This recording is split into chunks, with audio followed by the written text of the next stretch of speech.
Continua la nostra diretta qui dal Museo Galata, il Museo del Mare, il Museo di Genova, che ne racconta la storia e la sua epopea. Un buon modo per raccontarlo appunto è questo, un eccellente modo per raccontare questo convegno su Tabarca con Anna Maria Campello. Molte le cose che le ho da chiedere, ma partiamo subito dal suo incontro, tra virgolette, ovviamente poetico, con Tabarca. Io so che ha lì una bellissima poesia. Sì, infatti ho scritto un po' poeticamente tutta l'Odissea, diciamo, quando sono partiti da Pegli, eccetera, eccetera, in poesia.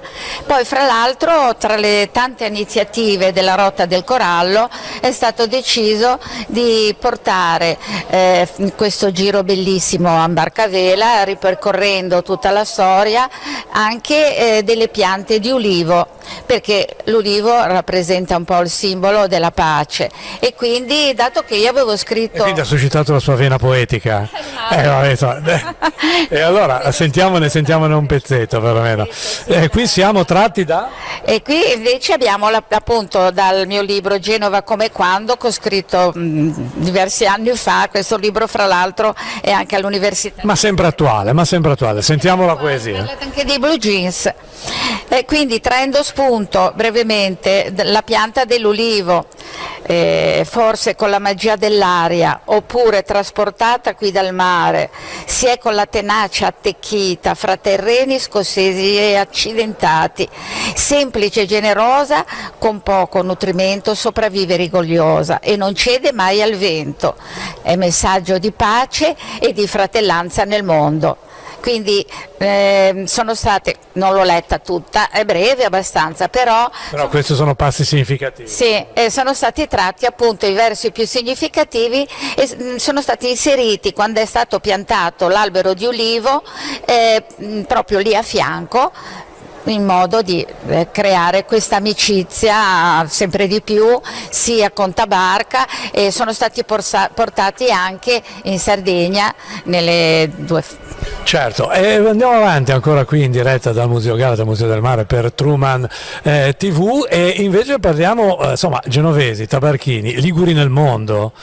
Questo è un tema importantissimo. Certo, noi abbiamo un grandissimo presidente che è l'ingegnere Mario Menini, è sempre pieno di idee, di impegni, e veramente sta realizzando delle cose meravigliose. Il suo progetto, l'Arca di Noè, che è un progetto, raccontarlo in 2 minuti non si può, parlando appunto dei nostri migranti e vedere di un ritorno. Poi c'è anche un altro progetto delle radici, che è una cosa un po' sul turismo, ma è diversa. Comunque... Vabbè, non vogliamo fare anticipare nulla, però insomma il progetto dell'Arca di Noè. Poi per chiudere, perché a me è capitato in mano, Anna Maria Campello, Genova e i musicisti nelle sue strade, un itinerario storico, e questa frase piacerà a molti, fotopoetico. Infatti io sono appassionata anche di fotografie, di storia, e prima ho allestito una mostra alla Biblioteca Berio,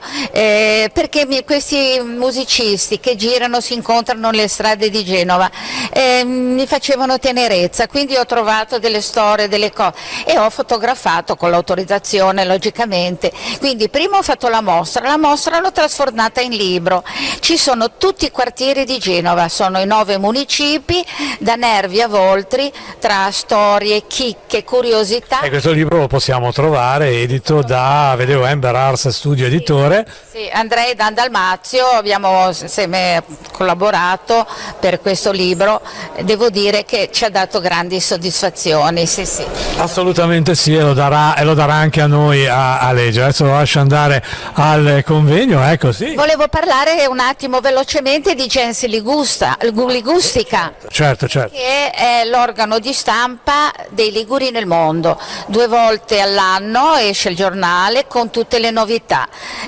Noi adesso sono circa 2 anni che abbiamo, è stata un'idea mia veramente, partendo da narrare Genova, narrare Genova città metropolitana con i 67 comuni, e di qui è stato anche fatto un piccolo DVD con delle immagini origini, eccetera. Ecco, dicevo, dove possiamo trovare anche questa pubblicazione? Qua è divulgata in 43 paesi dei 5 continenti a cura dei Liguri nel mondo, e quindi adesso siamo alla Spezia, perché abbiamo fatto prima Genova, narrare Genova, Genova città metropolitana, poi Savona, ora siamo alla Spezia, poi faremo Imperia. Assolutamente sì, perché insomma è tutta la Liguria nel mondo. Grazie Anna Maria Campello, lascio andare al convegno qui in diretta per Truman TV dal Museo Galata al Museo del Mare.